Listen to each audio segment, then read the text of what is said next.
할렐루야. 주의 말씀 사경에 오신 여러분을 주의 이름으로 환영하고 축복합니다. 우리 옆에 분들 보시고 반갑게 인사 한번 나누겠습니다. 잘 오셨습니다. 잘 오셨습니다. 특히 오늘 이 밤에 오신 여러분, 우리가 시작하기 전 우리 옆 성도를 위해서 함께 기도하는 시간을 좀 가졌으면 좋겠습니다. 오늘 하루를 살아냈지만 누구에게도 말하지 못할 아픔과 상처 있는 분들이 참 많이 있을 겁니다. 하지만 우리가 옆에 우리 성도님들 위해서 늘 기도하고 있음을 우리가 함께 전했으면 좋겠습니다. 또한 우리뿐만 아니라 우리 주변에 정말 신음하고 있는 이웃들이 정말 많이 있습니다. 그 영혼들을 위해서 날마다 우리가 함께 기도하며 나아갈 수 있는 저와 여러분이 되었으면 좋겠습니다. 오늘 이 밤에 함께 기도하실 때 옆 사람을 꼭 손을 꼭 잡아주시고 함께 그분들을 위해서 중보하는 시간을 함께 갖도록 하겠습니다. 기도하시겠습니다. 언제나 우리 함께 하시는 신실하신 하나님, 감사합니다. 참 우리의 삶은 어려움도 많고 힘든 일도 많고 좋은 일도 많습니다. 하지만 어려운 일이 있을 때 서로 나누지 못하고 여전히 내 마음 가운데 놓여져 있어서 지체할 때 참 많이 있지만 하나님, 우리를 한 교회에 불러주셨사오니 우리가 서로를 위해서 중보할 수 있도록 인도하시고 또한 그 아픔 또한 함께 나누게 하여 주셔서 함께 이 모든 어려움과 고난들을 이겨낼 수 있는 우리 귀한 믿음의 공동체 될 수 있도록 인도하여 주시옵소서. 뿐만 아니라 더 나아가 우리 성도들 뿐만 아니라 이웃들을 위해서 우리가 날마다 중보하며 기도 나갈 수 있는, 또한 주의 복음을 증가하며 나아갈 수 있는 저희 모두가 되어줄 수 있도록 하나님, 우리를 인도하시고 우리를 붙들어 주시옵소서.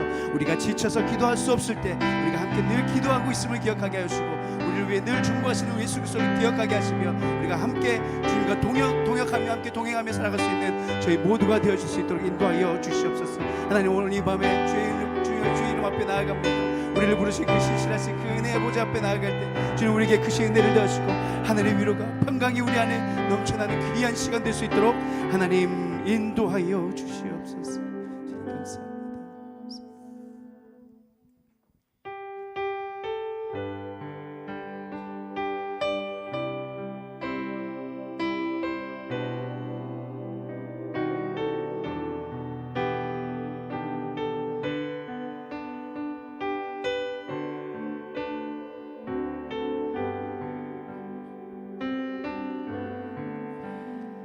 당신이 지쳐서 기도할 수 없고 눈물이 빗물처럼 흘러내릴 때 주님은 아시네, 다시네 약함을 사랑으로 돌봐주시네.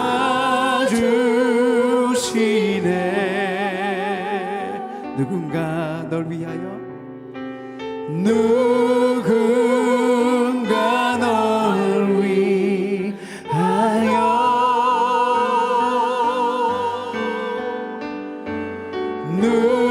누군가 기도하네.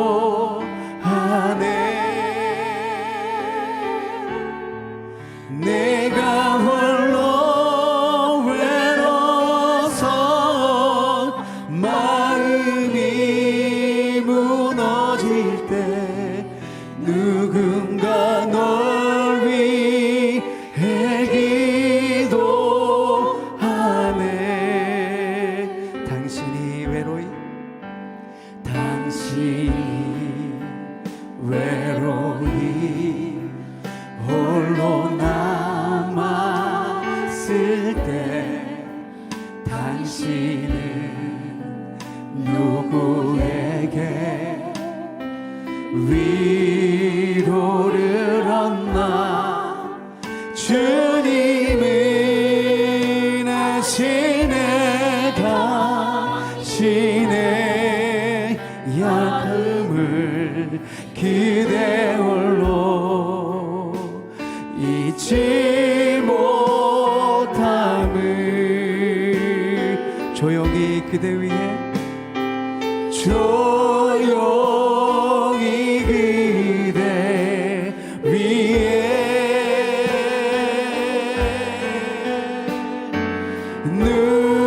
누군가 기도하네.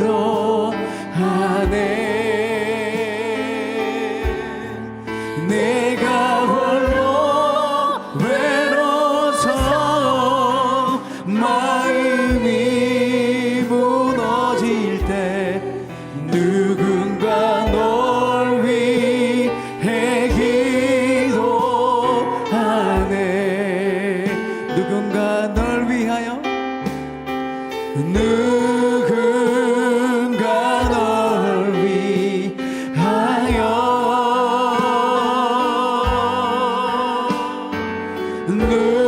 누군가 기도하네.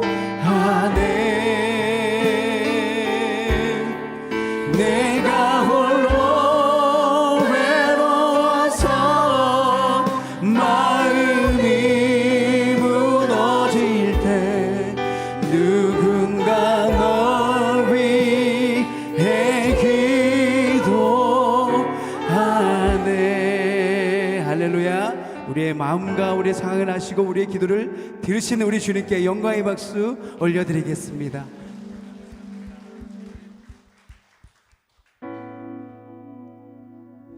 새벽부터 우리 사랑함으로써 저녁까지 씨를 뿌려봅시다. 열매 차차 익어 곡식 거둘 때에 기쁨으로 타는 거두리로다 거두리로다 기쁨으로 타는 거두리로다 기쁨으로 타는 비가 오는 것 바람 부는 것을 겁을 내준 말로 누려봅시다. 일을 마쳐놓고 곡식 거둘 때에 기쁨으로 타는 거두리로다 기쁨으로 타는 거두리로다 기쁨으로 타는 씨를 뿌릴 때 나지 아니할까 염려하며 심히 애탈지라도 나중 예수께서 칭찬하시리니 기쁨으로 타 우리 목소리로 거두리로다 기쁨으로 타네 거두리로다 기쁨으로 타네 거두리로다 기쁨으로 타네 거두리로다 기쁨으로 타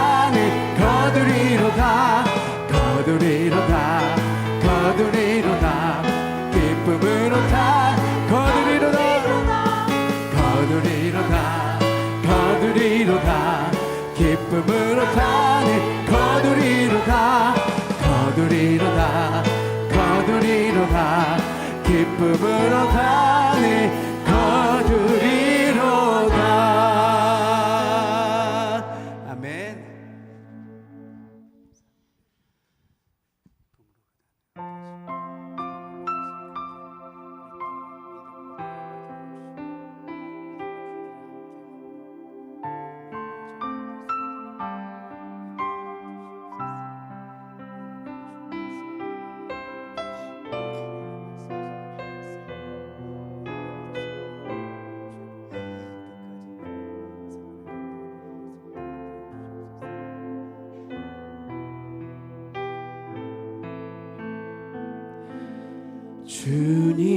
주님이 홀로 가신 그 길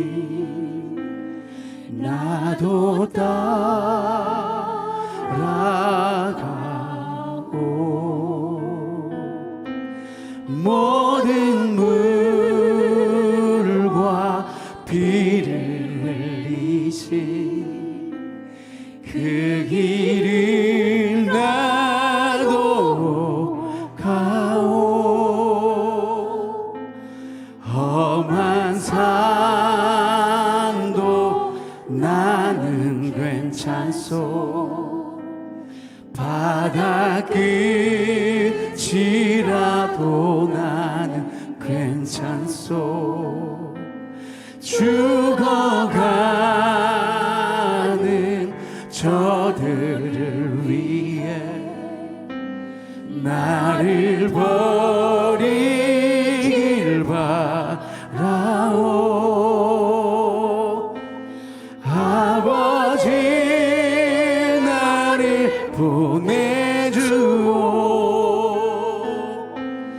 나는 달려가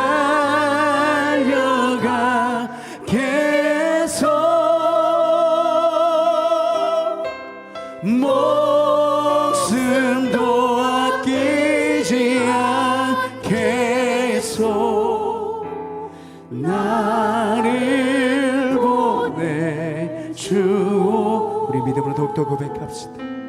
주님이 홀로 가신 그 길 나도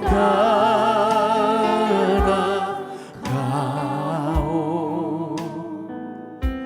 모든 물과 비를 흘리시 그 길을 나도 가오. 험한 산도 나는 괜찮소. 바다 끝이라도 나는 괜찮소. 죽어가는 저들을 위해 나를 버리길 바라오. 세상이 나를 미워해도 나는 사랑하겠소.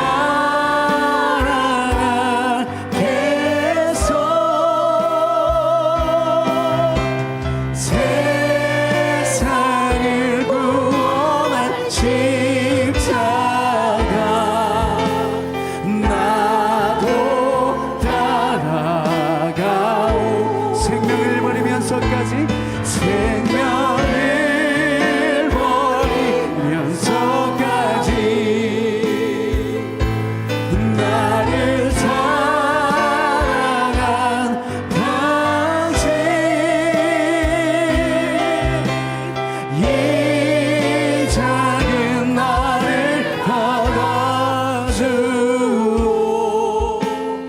나도 사랑하오.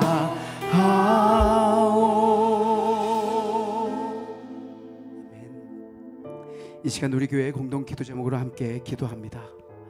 연약한 근로 환경에서 일하시는 분들의 생명과 안전을 지켜주시고 필요한 정책이 마련되도록 이 학기 경로대학이 순적하게 운영되고 참여하는 어른들에게 건강을 주시도록 우리 교회가 후원하고 있는 맑은 샘 교회가 생명수와 같은 말씀이 선포되고 죽어가는 영혼들이 구원받는 교회가 되도록 이 기도 제목으로 함께 기도합니다.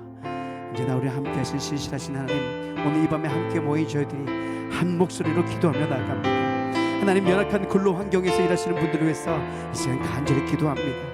그들의 생명과 안전을 지켜주시고 국가가 이들을 위해 꼭 필요한 정책을 마련할 수 있도록 지혜를 더하여 주시옵소서. 하나님, 이 학기 경로대학이 시작됩니다.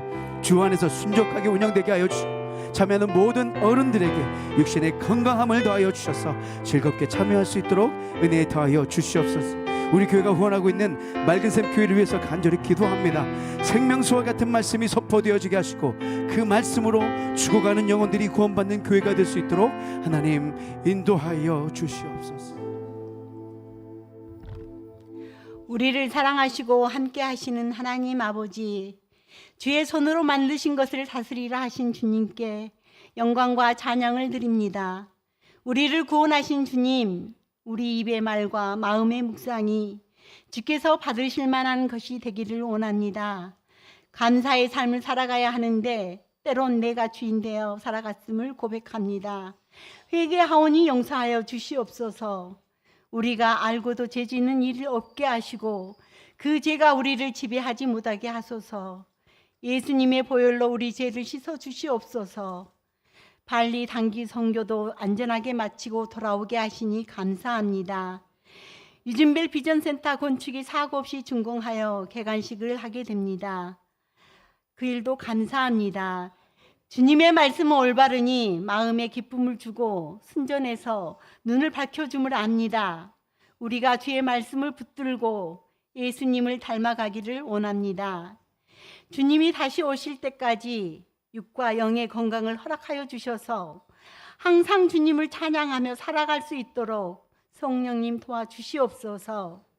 다드림 찬양단과 시온 찬양대 찬양을 기뻐 받아 주시고 말씀을 전하실 오대오 목사님께 성령님 함께 하셔서 말씀을 듣는 우리가 살아갈 때 말씀으로 은혜의 삶을 살아가도록 도와주시옵소서.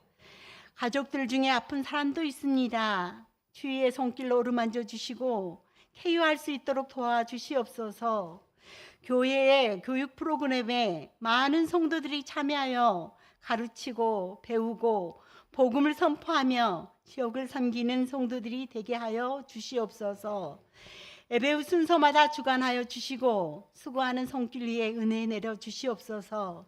주님께서 함께 하실 것을 믿으며 예수님 이름으로 기도합니다. 아멘. 주여 우리 기도 들으사 기억하시고 자비와 평화 내려주소서.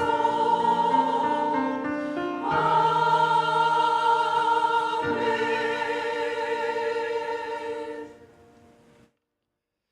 오늘 이 시간 우리에게 주신 하나님의 말씀은 사도행전 17장 22절에서 23절, 30절에서 31절입니다. 사도행전 17장 22절에서 23절, 30절에서 31절 말씀을 한 절씩 교독하겠습니다. 바울이 아레오파고 가운데 서서 말하되 아덴 사람들아 너희를 보니 범사에 종교심이 많도다.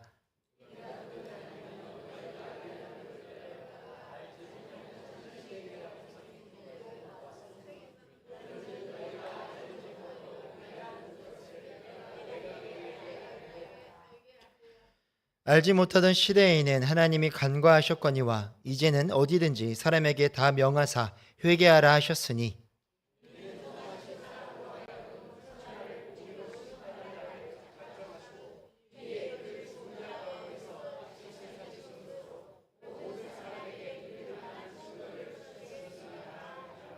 아멘.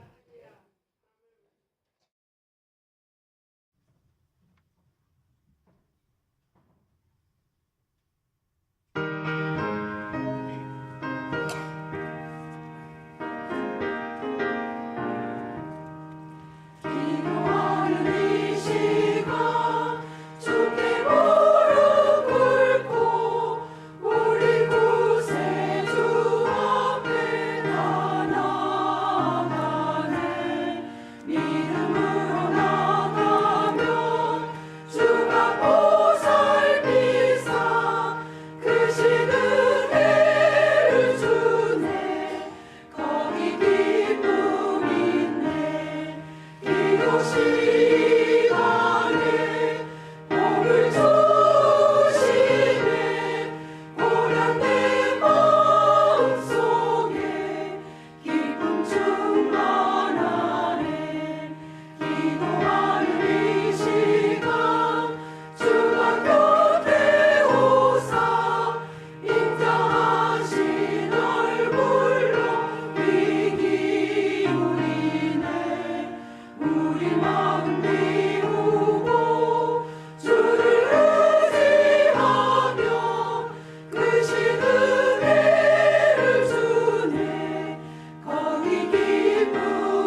제가 오늘 말씀 사경하기 전에 저희 앞에 로비에 서 있었는데요.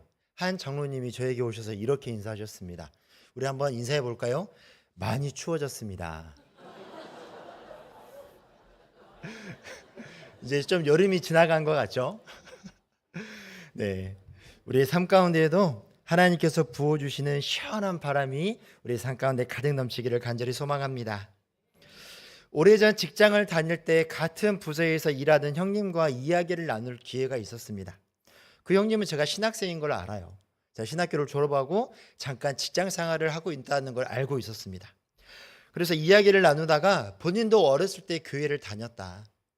학창 시절에 학생회 활동을 할 만큼 교회를 열심히 다녔다고 했습니다. 그런데 지금은 교회를 나가지 않는다라는 것입니다.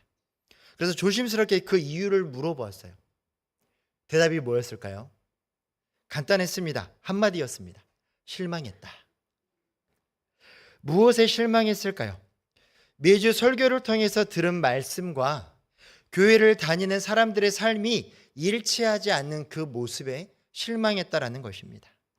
성경에서는 서로 사랑하라고, 용서하라고, 용납하라고 말씀하고 있지만 성도들의 삶을 보면 사랑하기보다는 미워하고 용서하기보다는 마음속에 품고 있다가 언제 내가 복수할까 그렇게 고민하고 있고, 또 용납하기보다는 편을 가리는 모습을 보면서 크게 실망하고 지금은 더 이상 교회를 나가고 있지 않는다라고 그렇게 이야기를 했습니다.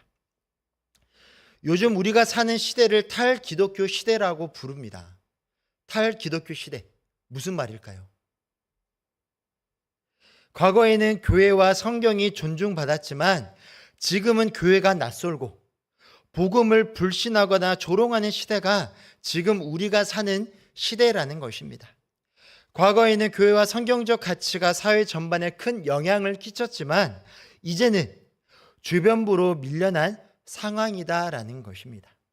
즉 쉽게 말해서 더 이상 기독교가, 더 이상 복음이 이 세상 가운데 힘을 쓰지 못하고 있다라는 것입니다. 믿는 사람들이 가장 어려워하는 것이 전도라고 합니다. 왜 전도가 가장 어렵게 느껴집니까? 내가 복음을 전하면 나를 이상한 사람처럼 보지 않을까 하는 생각 때문에 누군가에게 가서 복음을 전하기가, 우리 교회에 나가자라고 말하기가 무척이나 어렵다라고 그렇게 이야기를 합니다. 복음이 부끄러운 것입니까? 복음이 부끄러운 것일까요? 우리가 전하는 복음이, 우리가 믿고 있는 복음이 가짜일까요? 부끄럽지도 않고 가짜도 아닌데 왜 전하기가 어려울까요? 복음은 지난 2000년 동안 기독교 역사 가운데 단 한 번도 부끄러웠던 적이 없습니다. 단 한 번도 거짓이었던 적이 없고요. 단 한 번도 가짜였던 적이 없습니다. 그런데 왜 우리는 복음을 부끄러워하고 믿지 않는 세상 사람들에게 이 복음을 전하는 것을 두려워할까요? 바로 올바른 복음을 알지 못하기 때문입니다. 믿는 우리가 복음을 정확하게 알지 못하기 때문에 잘못 전했고, 잘못 전했기 때문에 복음이 부끄러운 것이 된 것이고 세상 사람들에게 손가락질을 당하게 된 것입니다. 우리는 복음을 무엇으로 알고 있습니까? 많은 사람들이 복된 소식이라고 알고 있습니다. 무엇이 복됩니까? 교회 다니면 다 잘 된다. 교회 다니면 돈도 많이 벌고, 교회 다니면 부자 되고, 교회 다니면 건강하고, 교회 다니면 자식들 다 잘 되고, 이렇게만 알고 있기 때문에 막상 교회 나와서 신앙생활을 하고 있는 나의 모습이 그렇지 못하기 때문에 내가 알고 있는 복음이 부끄러워서 전하지 못하고 있는 것은 아닙니까? 오늘 본문은 바울이 아덴이라는 곳에서 복음을 전하는 장면을 담고 있습니다. 바울이 복음을 전할 당시 상황도 지금 우리의 상황과 비슷했습니다. 본문에 등장하는 아덴은요, 수많은 신전과 철학 사상이 공존하는 곳이었습니다. 당시 사람들은요, 종교를 말하면 예루살렘을 꼽았습니다. 정치를 말하면 로마를 꼽았고요. 철학을 말하면 어디를 꼽았을까요? 철학을 말하면 아덴을 꼽을 정도로 이 아덴이라는 곳은요, 헬라 철학의 중심지였습니다. 우리가 알고 있는 철학자들, 소크라테스, 플라톤, 아리스토텔레스, 이 사람들이 어떤 이야기하는지 모르겠지만 아무튼 이름은 들어보지 않으셨습니까?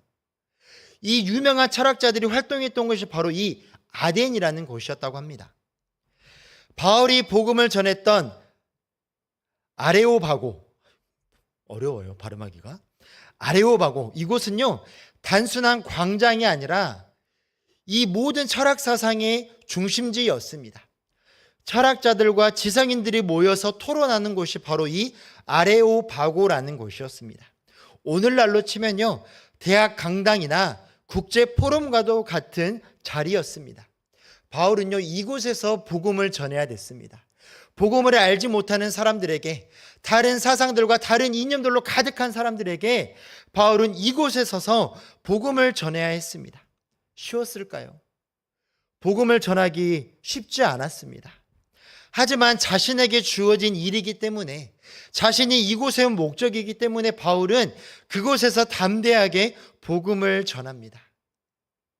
복음을 전하는 일, 바울에게만 주어진 일일까요? 예수님께서는 부활하시고 다시금 하나님 나라로 올라가시면서 우리에게 한 가지 명령하셨습니다. 어떤 명령입니까? 우리가 잘 알고 있는 지상 명령이죠. 땅끝까지 이르러 내 증인이 되라. 땅끝까지 이르러 알지 못하고 깨닫지 못하는 많은 사람들에게 내가 너희들과 함께 살아가면서 보여주었던 그 복음을 그들에게 전해라 라고 말씀하셨습니다. 우리는 그 명령을 받은 사람들입니다. 이 명령은요, 내가 따라도 되고 따르지 않아도 되는 것이 아니라 반드시 따라야 되는, 하나님의 자녀들이라면, 예수님의 제자들이라면 반드시 따라야 되는 명령인 것입니다. 그럼 우리는 복음을 듣지 않으려는 이 시대, 수많은 지식과 학문이 넘쳐나는 이 시대에 어떻게 복음을 전해야 될까요? 가뜩이나 전도하기 힘들어 죽겠는데, 전도하기 두려운데, 많은 사람들이 듣지 않으려고 하는 이 시대 가운데 우리는 어떻게 우리가 믿고 있고 우리가 맞다라고 여기는 그 복음을 전할 수 있을까요? 바울은요, 우리는 오늘 바울이 전한 이 복음을 통해서 교회가 신뢰를 잃어버린 지금, 복음이 복음으로서의 역할을 제대로 감당하지 못하는 이 시대 가운데 어떻게 복음을 전해야 하는지를 살펴보려고 합니다. 바울은 먼저 그곳에 모여있는 사람들을 향해서 긍정적인 말로 그들을 인정합니다. 사도 바울이 유대인들에게 말씀을 전할 때는요, 율법을 인용합니다. 너희들이 알고 있는 그것 틀렸어. 그게 맞지 않아. 예수님이 가르쳐 주신 이 말씀대로 살아야 돼 라고 가르쳤죠. 사도 바울이 이 아덴에 모여있는 사람들에게 전할 때는요, 율법을 인용하지 않습니다. 오히려 그들의 언어, 그들의 문화 속에서 출발하여서 복음을 설명합니다. 먼저 바울은요, 그들의 갈망을 인정합니다. 22절 말씀 함께 보도록 하겠습니다. 바울이 아레오바고 가운데 서서 말하되 아덴 사람들아, 너희를 보니 범사에 종교심이 많도다. 그리고 또 23절에 뭐라고 이야기하냐면요, 알지 못하는 신에게 드린 제단을 언급하고 있습니다. 즉 그곳에 모여있는 이 아덴에 모여있는 사람들은요, 종교심이 강했습니다. 어떠한 종교심이냐? 그들이 알고 있는 모든 신들을 다 믿고 있습니다. 당시 아덴 사람들은요, 세상의 모든 신들을 섬기려 할 정도로 종교적인 열심이 강했습니다. 심지어 그들이 모르고 지나쳐버릴 신들을 위한 제단까지 만들 정도로 그 열심이 대단했습니다. 바울은요, 그들의 갈망을 무시하지 않습니다. 오히려 그것을 인정합니다. 그래, 너희들이 알고 싶어하고 너희들이 갈망하는 거, 그래, 인정할게, 참 대단해 라고 그들의 갈망을 존중해 주죠. 그렇다고 바울이 그들이 섬기는 신들을 인정했다라는 것이 아닙니다. 신을 알고자 하는 마음, 진리를 찾고자 하는 그 갈망을 인정하였고, 바울은 그것에서 멈추는 것이 아니라 그 갈망이 올바른 길, 오직 하나님께로 가야 한다라는 것을 그들에게 가르칩니다. 지금 우리가 사는 시대를 살펴보면요, 많은 사람들이 추구하는 것이 있습니다. 무엇을 추구하며 살아갑니까? 젊은이들과 이야기하다 보면요, 또 많은 사람들과 이야기하다 보면 그들이 다 하나같이 공통적으로 원하는 것이 있어요. 행복입니다. 자유입니다. 그리고 정체성입니다. 어떻게 하면 이 세상 가운데 행복하게 살아갈까? 내가 어떻게 하면 자유를 누리며 살아갈까? 과연 나는 누굴까? 라는 그러한 궁금증을 가지고 살아갑니다. 우리 또한 그러한 궁금증 가운데 살아가고 있지 않습니까? 그러한 고민 가운데 살아가고 있지는 않습니까? 우리가 하나님을 통해서 진정 추구해야 하는 행복이 무엇인지, 우리가 무엇으로부터 자유함을 누려야 하는지, 우리가 살아가는 이유가 무엇인지를 깨달은 것처럼 그 깨달은 것들을 세상 사람들에게 알려줘야 된다라는 것입니다. 그것이 우리의 역할입니다. 세상 사람들은 이것에 대해서 갈망하고 있습니다. 어떻게 하면 행복할까? 어떻게 하면 자유를 누릴까? 어떻게 하면 내 정체성을 찾을 수 있을까? 세상 사람들은 이것들을 찾기 위해서 세상의 방법들로 이것들을 쫓으려 하고 있습니다. 이것들을 채우려 하고 있습니다. 우리는 누구를 통해서 채웁니까? 바로 하나님을 통해서 진정한 행복이 무엇인지, 진정한 자유가 무엇인지, 그리고 내가 누구인지를 깨닫고 살아가는 사람들이지 않습니까? 우리가 알고 있는 것들을 그들에게 전해야 되는 것입니다. 알지 못하고 세상 가운데 방황하는 이들, 그들에게 있어서 행복이, 자유가, 정체성이 무엇인지를 분명히 전해야 된다라는 것입니다. 또한 바울은 그들을 향해서 자신이 믿고 있는 하나님이 누구인지를 선포하고 있습니다. 당시 헬라 철학에서는요, 신에게 인간이 필요하다라고 생각을 했습니다. 하지만 바울은요, 그들의 생각과 다르게 인격적인 하나님을 선포합니다. 25절 말씀입니다. 25절 말씀 함께 보겠습니다. 또 무엇이 부족한 것처럼 사람의 손으로 섬김을 받으시는 것이 아니니 이는 만민에게 생명과 호흡과 만물을 친히 주시는 이심이라. 아멘. 즉 하나님은 인간을 포함한 이 세상 전부를 창조하신 분이시며 인간의 도움과 섬김을 필요로 하는 분이 아니라 오히려 인간에게 생명과 호흡을 주시는 분이심임을 선포하고 있습니다. 당시 그들이 알고 있는 신들은요, 사람의 도움을 필요로 하고 있었습니다. 사람을 통해서 무엇인가를 얻어야 되는 존재들이 그들이 믿고 있는 신이었습니다. 그런데 바울이 전한 하나님은 누구입니까? 사람의 도움을 필요로 하시는 분이 아니라 오히려 사람들을 돕기 위해서 사람들을 이 땅 가운데 창조하시고 보내시고 이 세상 가운데 살아갈 수 있도록 우리 가운데 함께 하시는 분이 바로 하나님이심임을 선포하고 있습니다. 또한 바울은 하나님께서 모든 민족을 한 혈통으로 지으시고 각 나라의 시대와 국경을 정하신 것은 사람들이 하나님을 더듬어 찾아 그분을 발견하게 하려는 뜻이었음을 밝히면서 우리가 하나님 안에서 살고 움직이며 존재할 뿐 아니라 실제로 그분의 자녀이므로 결코 하나님을 금이나 은이나 돌에 새겨 사람의 기술과 고안으로 만든 우상과 같은 것으로 여기에서는 안 된다라고 선포하고 있습니다. 좀 어려운 말처럼 들리죠? 무슨 말이냐면요, 당시 바울이 선포했던 하나님은 그저 사람들이 금이나 은이나 돌로 새겨서 그리고 사람의 노력으로 만든 우상과 같은 존재가 아니라 스스로 존재하시고 스스로 역사하시는 분이 하나님이심임을 선포하고 있는 것입니다.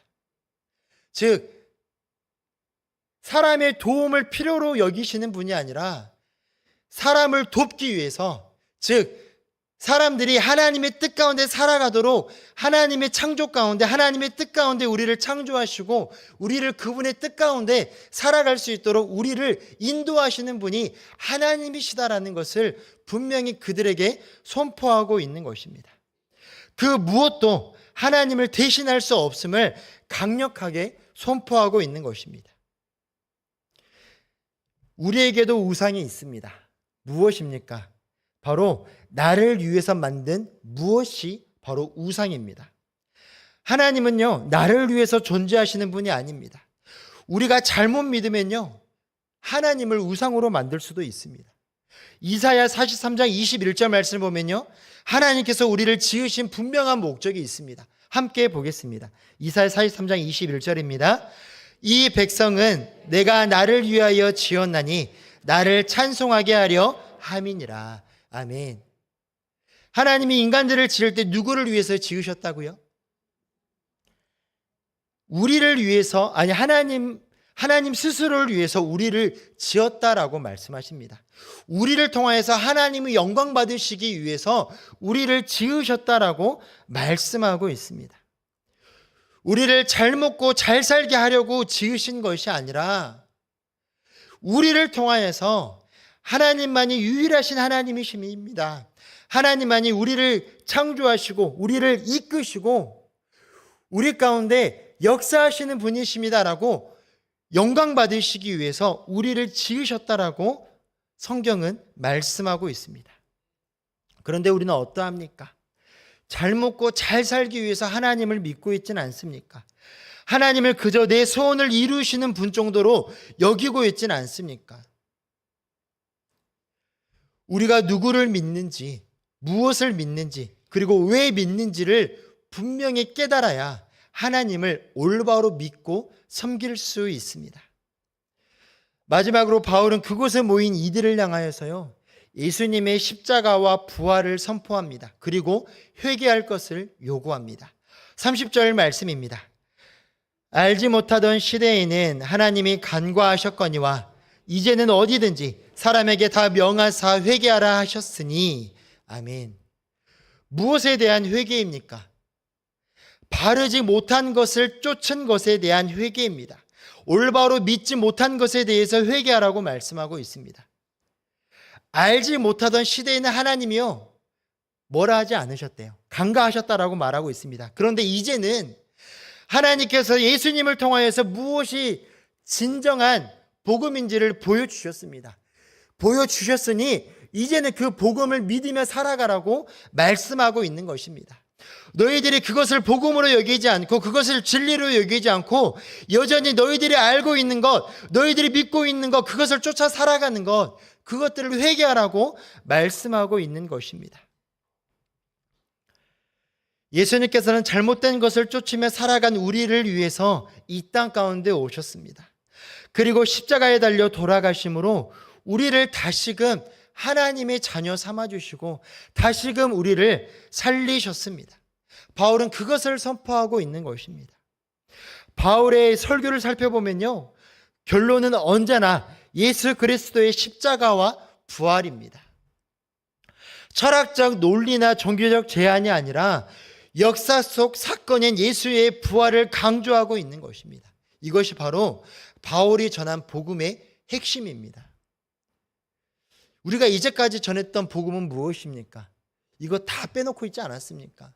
예수님이 누구인지, 예수님 왜 이 땅 가운데 오셨는지, 예수님 왜 십자가를 지셨는지, 그리고 왜 예수님이 다시금 부활하셨는지, 우리는 이것을 전하기보다는 그저 다른 것들, 그저 내가 알고 있는 것들, 내가 중요하게 여기는 것들만 전하면서 그렇게 그것이 마치 복음인 것처럼 전하며 살고 있지 않았습니까? 사랑하는 광주 양립교회 성도 여러분, 우리는 우리가 믿는 것이 틀렸다라는 것을 알았을 때 어떻게 반응합니까? 보통 두 가지 모습으로 나타납니다. 첫 번째는요, 자신이 틀렸음을 인정합니다. 아, 내가 틀렸구나. 또 한 가지는요, 인정하지 않습니다. 오히려 성질내고, 오히려 짜증내고 그 자리를 떠납니다. 바울이 전한 복음을 들었던 그 사람들이 보였던 반응 역시 마찬가지입니다.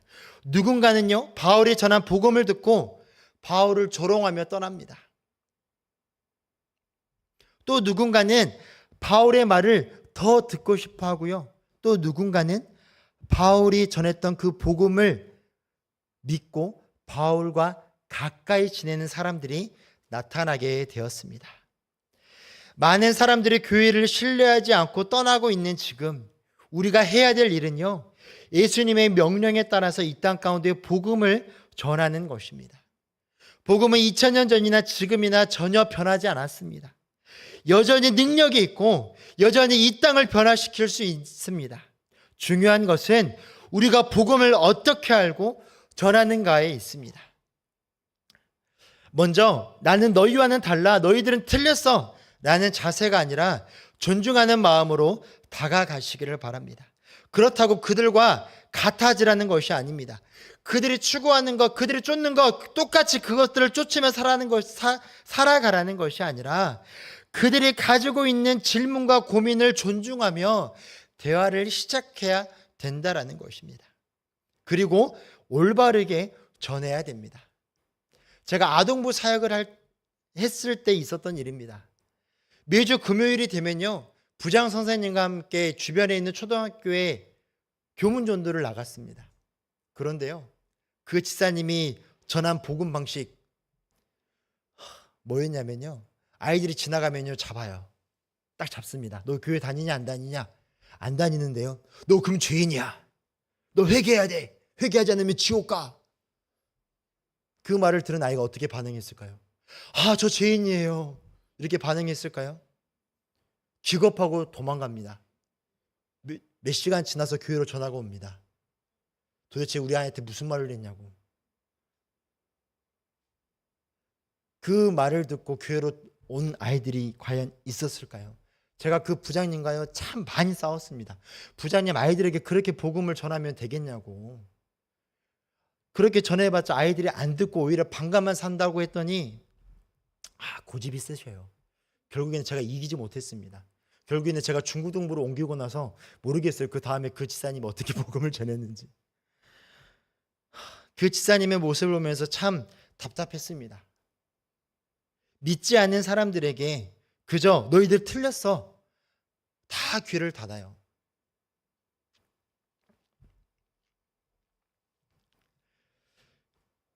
우리가 믿지 않는 이들에게 복음을 전하기 위해서는요, 내가 먼저 명확하게 알아야 됩니다.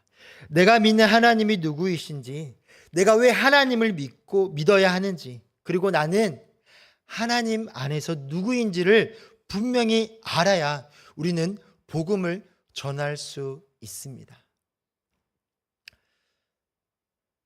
그리고 말로만 전하는 것이 아니라 우리가 전한 대로 살아가야 됩니다. 살아가기 위해서 발버둥 쳐야 됩니다. 우리가 말로만 이것이 하나님의 말씀이야 라고 전하고 끝나는 것이 아니라 내가 이것이 하나님의 말씀이야 라고 전했다면 그 말씀대로 살아가기 위해서 노력해야 됩니다.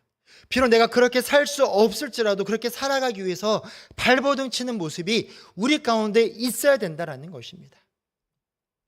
저에게는요, 오래전부터 꿈꿔왔던 일이 있습니다. 무엇인지 아십니까? 바로 우물을 파는 것입니다. 우물 파는 것. 깨끗한 물이 없어서 먹으면 아플 것을 알면서도 어쩔 수 없이 먹을 수밖에 없는 이들을 위해서 우물을 파는 것. 이게 제 꿈입니다.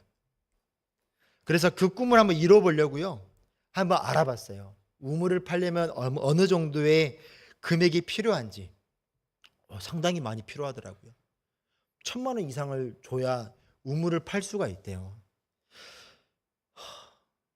그렇게 고민하던, 너무 비싸서 할 수 없구나 라고 고민하던 중에 한 선교사님을 통하여서요, 우물을 파는 것보다 더 저렴한 금액으로 정수시설을 만들면 더 많은 이들에게 깨끗한 물을 제공할 수 있다는 소식을 들었습니다.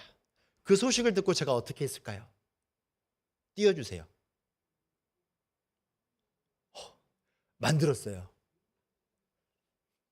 저 정수시설 하나 만드는데 우리나라 돈으로 한 200만 원에서 300만 원 정도 들었어요. 10년 전에 저희 첫째 아들 돌에 많은 분들이 찾아와 주셨어요. 원래는 아무에게도 알리지 않고 그냥 목사님하고 목회자들에게만 알려서 조용히 그렇게 식사 함께 하려고 했었는데 어떻게 소문이 어떻게 이 얘기가 흘러나가는지 많은 성도님들이 오셔서 정성껏 이렇게 주고 가시더라고요. 그 금액을 모아봤더니 딱 만들 수 있겠더라고요. 그래서 바로 캄보디아에 있는 선교사님께 전화했습니다. 선교사님, 저 돈 마련했어요 라고 보냈습니다. 보내서 두 마을에 정수시설을 만들었고요. 지금까지도 저 정수시설이 잘 운영되고 있습니다. 매월 3만 원씩 보내요. 제 필터가 보내느라고 매월 3만 원씩 보내고 있습니다. 그리고 나서 10년 동안 못 만들었어요. 더 이상 정수시설을 못 만들었어요. 언제나 제 마음 가운데 아쉬움이 있고 불편함이 있었는데 최근에 넘겨주세요. 팔 기회가 생겼습니다. 그래서 최근에 또 다른 지역에 우물을 한 번 더 넘겨주세요. 우물을 그 정수시설을 만들었고요. 그 마을에 깨끗한 물이 공급되어지고 있습니다. 자, 제가 우리 성도님들께 질문을 한 가지 좀 해보려고요. 우리 성도님들이 보시기에는 제가 돈이 많아 보입니까? 없어 보입니까? 많아 보여요? 없어 보여요? 뭐라고요? 많아 보이죠? 감사합니다. 아, 저 별로 없어 보이는 거 싫어해요. 그래서 막 많아 보이려고 하는데 사실 제 통장 보면요, 없어요. 어떤 분들은요, 저희 가정을 보면서 야, 잘 살지도 못하면서 왜 남한테 쓰냐라고 한마디씩 하십니다. 그런데 저는요, 제 통장에 잔액은 없더라도 섬길 수 있을 때 행복합니다. 모르겠어요. 이게 하나님께서 저에게 주신 마음이어서 제 통장에 돈이 많은 것보다 통장에 돈이 없더라도 제가 누군가를 섬길 수 있을 때 제가 섬긴 그 섬김을 통해서 누군가가 행복하면요, 모르겠어요. 철이 없는 건지 저 정말 행복해요. 밥 안 먹어도 막 배가 부릅니다. 하나님께서 제게 주신 마음이라고 생각을 합니다. 그래서 제가 풍족하지 않아도 부족함 없이 살아갈 수 있도록 인도해 주시는 하나님의 그 은혜에 감사하는 마음으로 최선을 다해서 섬기고자 하는 게 제 평생의 기도 제목입니다. 앞으로도 저 정수시설 계속 만들어 갈 거예요. 언제까지 만들 수 있을지 모르겠습니다. 과연 제가 몇 개나 만들 수 있을지. 혹시 마음이 동해서 저와 함께 섬기고 싶으신 분이 생긴다면 언제든지 제 핸드폰에 연락 주시면 함께 섬기도록 하겠습니다. 사실은 제가 이거 자랑하려고 말씀드린 게 아니라요, 최근에 SNS에 올린 저 사진을 보고요, 고향 친구가 이런 말을 남겨주었어요. 내가 지금은 교회 나갈 수 없어. 하지만 너를 보면서 내가 언젠가는 꼭 교회에 나가야 되겠다라는 마음이 들어. 그 문자를 받고 제가 얼마나 감사했는지 몰라요. 그저 저 행복하고자 했던 일이거든요. 그런데 그 모습을 보고 다른 누군가가 하나님이 누구인지 알지 못하는 그 친구가 너의 모습을 통해서 내가 하나님을 알고 싶어. 그 문자 하나가 얼마나 행복한지, 얼마나 감사한지, 얼마나 귀한지 깨닫게 되었습니다. 세상이 우리에게 기대하는 것은요, 세상과 다른 거룩한 삶의 모습입니다. 세상과 똑같은 가치관, 똑같은 목표, 똑같은 방식으로 살아가는 것이 아니라 말씀에 순종하기 위해서 몸부림치며 살아가는 우리를 통해서 세상 사람들은요, 복음을 보게 되는 것입니다. 그렇게 살아가는 우리를 통해서 세상 사람들은요, 하나님이 누구인지를 궁금해합니다. 그렇게 살아가는 우리들이 전하는 그 말을 듣고요, 세상 사람들은요, 아, 하나님이 어떠한 분이구나 조금이나 알게 되고 하나님을 알기 위해서 돌아오게 된다라는 것입니다. 사랑하는 양림의 성도 여러분, 그렇게 살아가시기를 바랍니다. 세상과 다르게 한번 살아보시기를 바랍니다. 똑같이 물질, 명예, 권력, 건강을 쫓으며 살아가는 것이 아니라 그것보다 우리가 더 귀하게 여기는 것, 십자가. 그 십자가를 붙들고 그 십자가, 예수님의 말씀대로 살아가기 위해서 몸부림치며 살아가는 우리가 되시기를 간절히 소망합니다. 우리 양립교회 성도님들이 살아가는 그 삶의 자리에서 올바른 복음을 담대히 전함을 통해서 빛을 잃어버린 이 땅 가운데 다시금 빛이 비춰질 수 있는 놀라운 축복이 우리 가운데 가득할 수 있도록 주님의 이름으로 간절히 축복합니다. 아멘. 기도하겠습니다. 사랑과 은혜가 풍성하신 하나님 아버지, 오늘도 주님의 말씀 앞에 우리를 불러주시니 감사합니다. 주님, 빛을 잃어가는 이 세상 속에서 주님의 복음을 증거하는 삶을 살게 하여 주시옵소서. 사람들의 질문과 갈망을 존중하되 오직 예수 그리스도의 부활을 담대히 전하게 하여 주시고 그들 가운데 올바른 복음, 진정한 복음이 무엇인지를 삶을 통해서 나타내며 살아가는 우리가 되게 하여 주시옵소서. 예수님의 이름으로 기도드립니다. 아멘. 교회 소식 전해드립니다. 이번 주 금요일 포스 워십은 같이 걸어가기 찬양 사역자 팀과 함께하는 포스 워십으로 진행됩니다. 저녁 7시 30분에 이곳에서 진행되고요. 같이 걸어가기 찬양팀은요, 요괴배에서 노래를 부른, 우리가 잘 알고 있는 그 찬양을 부른 팀입니다. 많이 오셔서요, 함께 많은 은혜 받으시기를 바랍니다. 어린아이부터 누구나 다 오실 수 있다고 하니까요, 우리 위 목사 항상 하시는 말씀이 있죠. 집에만 있으면 뭐 한다고요? 죄 짓기 싫으시면 좋은 말 할 때 오시기 바랍니다. 아시겠죠? 네, 두 번째 광고입니다. 자, 유진벨 비전센터 개관회식이 이번 주 주일 오후 1시 30분에 진행됩니다. 우리 항존직들, 그리고 은퇴 원로 장로님들, 그리고 구역장님들은 필참입니다. 꼭 오셔서 그 개관회식에 함께 감사함으로 나아가시기를 바랍니다. 장례 광고입니다. 2교구 16구역 우리 정찬현 지사님 오늘 별세하셨습니다. 수요 말씀 상회가 끝나면 교육봉사관 앞에서 출발한다고 합니다. 함께 동행하기를 원하시는 분들은 동행해 주시고요. 장례식장은 국빈 장례문화원이라고 합니다. 나머지는 우리 주보를 참고해 주시기 바랍니다. 우리 찬송 425장입니다.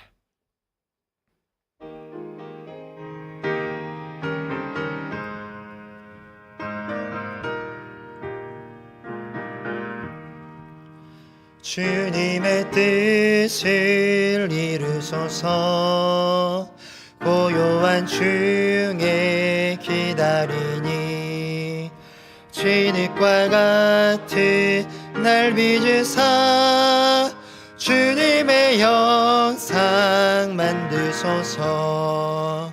주님의 뜻을 이루소서.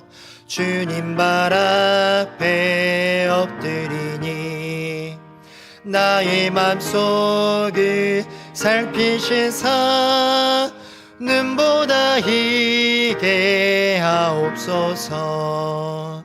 주님의 뜻을 이루소서. 병들어 몸이 피곤할 때 권능의 손이 내게 펴사 강건케 하여 주옵소서. 주님의 뜻을 이루소서. 온전히 나를 주장하사 주님과 함께 동행함이 만민이 알게 하옵소서.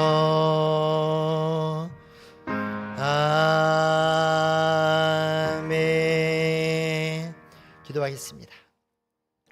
이제는 우리 주 예수 그리스도의 은혜와 살아계신 하나님의 사랑과 성령님의 인도하심이 빛을 잃어버린 이 세상을 바라보며 세상 가운데 휩쓸려 사는 삶이 아닌 올바른 복음을 가지고 세상 가운데 다시금 빛을 비추기를 원하는 양님의 모든 성도들 위해 이제로부터 영원토록 함께 하시기를 주님의 이름으로 간절히 축원하옵나이다.